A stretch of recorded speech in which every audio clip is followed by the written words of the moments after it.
I would not rule out Myles Jack coming back to LA.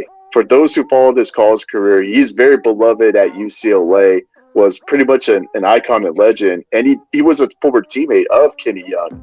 And then, of course, I mean, he helped build that Jaguars defense with a young Jalen Ramsey at the time, so the move could reunite those two together. So I wouldn't rule out Myles Jack as a possible replacement. Another possibility, maybe you might hear Roquan Smith from Chicago. There's been some rumblings that. No. Nope. all right. We'll throw that out then. Yeah, somebody blurted it out online, but I guess you pretty much shot it down. And if you shoot it down, then I cease. I call ceasefire. Hey, here's the thing. Nothing would surprise me with what happens with the Bears front office, and I'm not as down on them as maybe some people would be, but Roquan Smith to me looks to be maybe the only guy on defense who seems to be him and Jalen Johnson are probably the only two guys on the Bears defense who are young enough to still be a part of what Chicago hopes will turn into a contending team when Justin Fields is ready to be that kind of a quarterback. On defense, that's really all you got. You got Roquan, you got Jalen Johnson. Everybody else is either in their prime, a little bit past their prime. You know, guys like Robert Quinn, who's having a great year finally. Even Khalil Mack, beginning to slow down a little bit, even though he's still playing at a high level. Akeem Hicks is up there, and this might be his last year with the Bears. I love him. So I don't know if I don't know what,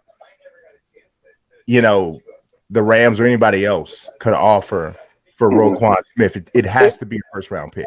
And as it is, too, like going back to Myles Jack, here's the dilemma on the Rams' end. Myles Jack comes at a very, very high price. I mean, if I'm not mistaken, I think he's actually due to make $13 million, and the space that they cleared with Kenny Young is only 1.3. So at the value that Jack is, and the fact that he's still relatively young and not even in his prime yet, is he willing to sacrifice that much to make a return to LA? So there's a lot of, obviously there's a lot of like nuggets that are going to come into play, but 1 week away from the trade deadline, and it looks like the Rams, they're not done making moves.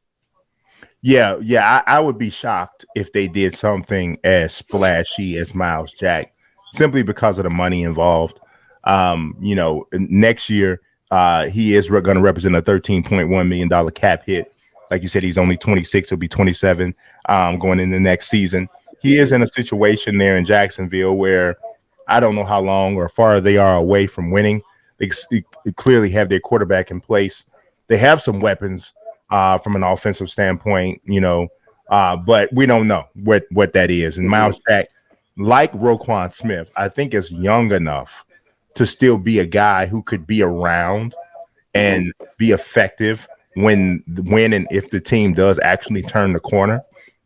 So I think that's one thing to consider. I don't know what Jacksonville is going to do, but that would not be at the top of my list of things to do. The same way, he's a little older than Roquan.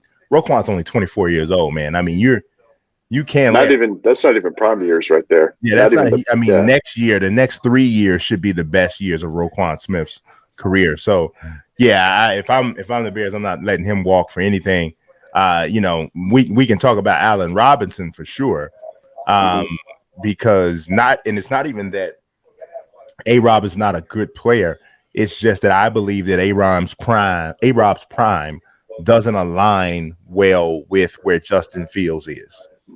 And because of that, it doesn't make any sense to retain him another year.